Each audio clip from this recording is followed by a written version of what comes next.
दगड़ियों सादर प्रणाम आप सभी को। जय उत्तराखंड। और आज हम जान लिया शराब का प्रदर्शन में जान लिया क्योंकि हमारा खारा स्रोत में जो ठेका खोलू तेगा प्रति विरोध में चल रही और भेजी भी हम तैयार हुए। भेजी हाँ जी, तो तैयार तुम तब बिल्कुल जी तैयार है हम। और जो भी सरकार देवभूमि में जगह जगह दारू का ठेका खोल लगा क्योंकि हमारा चार धाम यात्रा में जान सी पहली हमारा यात्री दारू का दर्शन कर लगा। तो बड़ी दुर्भाग्य वाली बात और बड़ू शर्म की बात हुई उत्तराखंड सरकार शर्म छीन आई कि जो हमारी पौराणिक संस्कृति थे पहले की तिये बर्बाद करना में हमारी। भाई मैं तो एक बात बोलूंगा, हाँ। जितके अभी नेता थे ना, हाँ। पहले नेता हो भाई, बड़े बड़े एक चीज ऑफिसर हो, बताओ, सब लोगों को पहले अपने बच्चों को दारू पिलानी दारू चाहिए। नहीं, एक चीज मोदी जी और धामी जी अपने घर में पूजा पाठ करते, ठीक है। हाँ। एक रियलिटी बता रहा हूँ, ठीक है। बोलते हैं हमारे चार धाम है, तो चार धाम पे पहले ये बताओ क्या दारू का ठेका करना या यात्री को दारू का दर्शन कराना जरूरी है? बिल्कुल नहीं भाई, वो तो देखो ऐसा ना, जब तक यही हम है विरोध नहीं दगड़ियों, करेंगे। यही है दगड़ियों की जब तक ना खुद सरकार जागेगी नहीं, जब तक हमारे चार धाम से सारे जितने भी चार धाम की रोडों पे हाईवे पर ये जो शराब के ठेके ये सब बंद होने चाहिए, प्रतिबंध होना चाहिए इसमें। क्योंकि हमारे उत्तराखंड की संस्कृति में कभी शराब की संस्कृति हमारी रही नहीं है, अगर आप इतिहास में कहीं भी पढ़ ले। और दोस्तों आपको याद होगा कि कुछ टाइम पहले जो है एम्स के आसपास जो है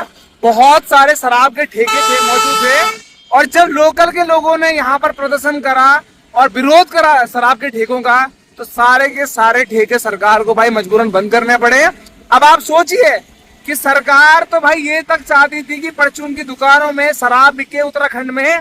हमने भाजपा को बहुत सपोर्ट किया, दिल से सपोर्ट किया मोदी जी की वजह से। लेकिन अगर इस तरीके से उत्तराखंड में चलता रहेगा तो भाई हम जो है किसी भी पार्टी को सपोर्ट कभी नहीं करेंगे। और जो जनता के लिए काम करेगा, चाहे वो निर्दलीय हो, चाहे वो किसी भी पार्टी का नेता हो, हमें फर्क नहीं पड़ता है।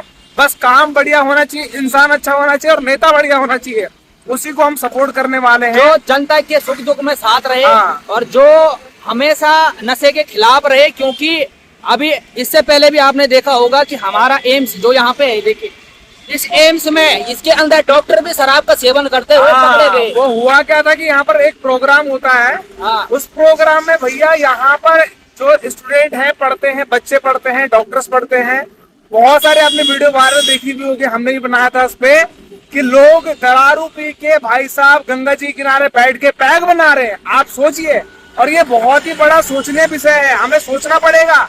आप देखो सबसे ज्यादा फर्क पड़ता है यहाँ के लोकल लोगों को, बाहर के लोगों को फर्क नहीं पड़ता। वो आज क्या है, दारू पियेंगे और निकल जाएंगे अपना, वो चीज यहाँ पे जो बताओ डॉक्टर जिनको हम बोलते हैं कि वेल एजुकेटेड है, ऐसा कुछ नहीं है। उनको संस्कृति का यहाँ का ज्ञान नहीं है।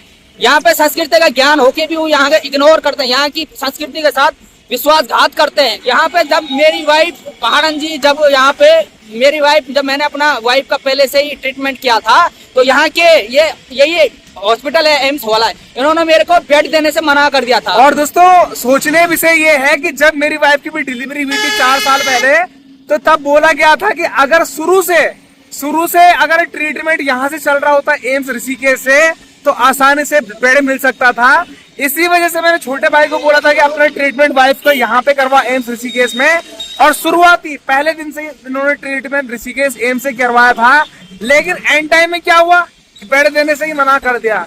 तो भैया यहाँ के मूल निवासियों का बहुत बड़ा मरना है, रोना है, तो इसमें हमें सोचना बहुत जरूरी है। इसमें एक बहुत बड़ा आंदोलन होना चाहिए कि यहाँ के मूल निवासियों को पहले प्राथमिकता मिलनी चाहिए। इस एम्स में पीछे हमारा बना हुआ है, ये हमारी छाती पे बना हुआ है, तो पहले प्राथमिकता मिलनी चाहिए। और जो अन्य राज्य के लोग हैं उनके लिए अलग से विंडो बननी चाहिए। हाँ, इमरजेंसी केस में ये होता है, इमरजेंसी में सबको एक समान इलाज मिलना चाहिए। इमरजेंसी में चाहे बाहरी हो चाहे उत्तराखंडी हो, सबका इलाज जरूरी है। लेकिन नॉर्मल कंडीशन में प्राथमिकता उत्तराखंड के लोगों को मिलनी चाहिए, जो दूर गाँव से आ रहे हैं यहाँ पे। क्योंकि सोचिए अगर उत्तराखंड के लोगों को बाहर इलाज करना पड़े तो भाई एम्स ऋषिकेश में खोलने का क्या फायदा है। और एक बात और, ये डॉक्टर से भी कहना चाहता हूँ मैं कि जब तुम्हारी बस की बात नहीं होती है ना पेशेंट को लेने की, तो जब तुम्हारे पास बेड नहीं होते तो पहले काउंटिंग करा करो कि हमें कितने पेशेंट लेने हैं।